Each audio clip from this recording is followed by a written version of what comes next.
悪くなかった。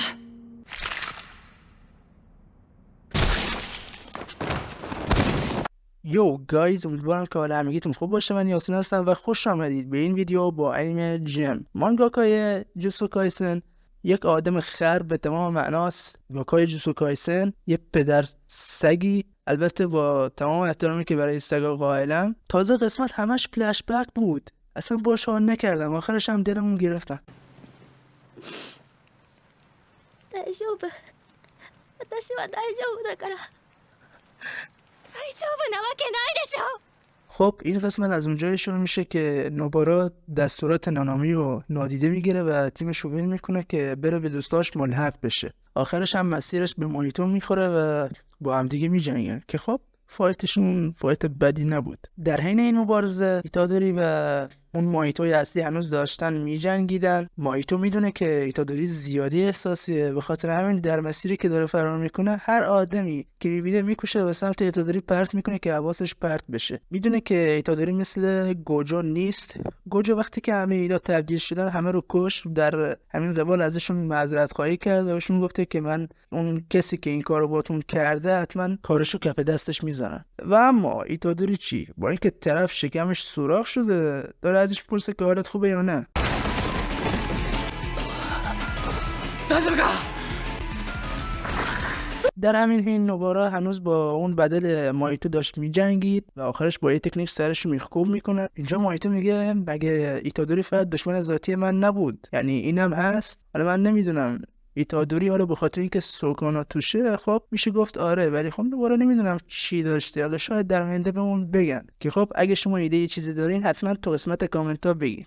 بعدش نوبارا فهمیده که ترسیمش جای دیگه کار کرده و این مایتو یه مایتوی بدله و نمیتونه از تمام قدرتش استفاده کنه، پس نمیتونه روحش رو دستکاری کنه، به خاطر همین دفاعش رو باز کرده بود. و اما در همین حین ترسیمش روی اون مایتوی اصلی تاثیر گذاشته و فرصت رو برای ایتادوری تهیه کرده. ایتادوری فهمیده که این کار نوباراست و دلش خوش شده بود چون که فهمیده تنها نیست. بعدش مایتو و بدلش فرار میکنه. من فهمیدم که میخوام به هم دیگه برسن، ولی برای چه کاری نمیدونم. ایتادوری وقتی اون مایتو رو دید فکر کرده که میخوان به هم دیگه برگردن و خودش رو درمان کنه، ولی وقتی که نوبارا رو دید فهمید که میخواد چه کار کنه، به خاطر همین داد زد کوگیساکی فرار کن.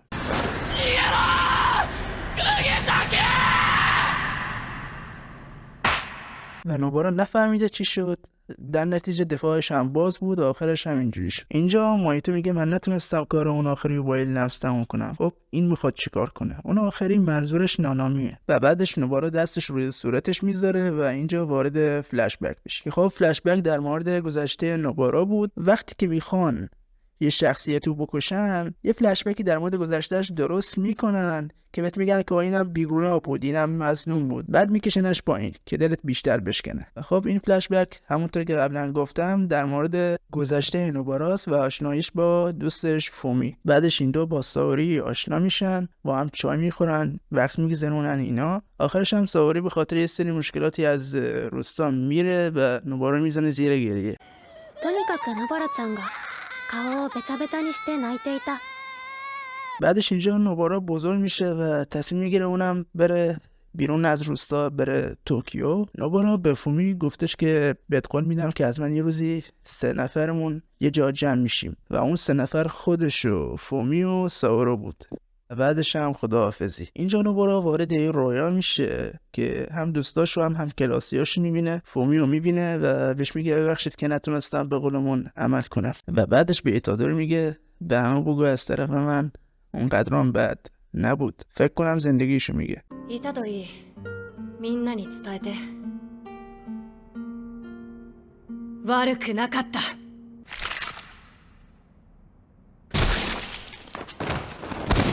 لعنتی هم برج زیاد کشتتش.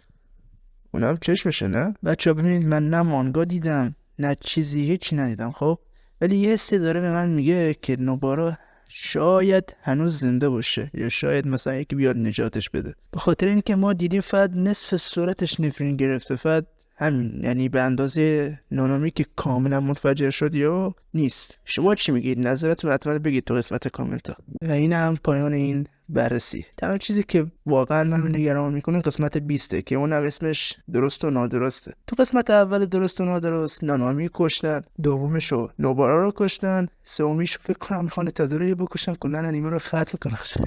خنده دار نبود نه؟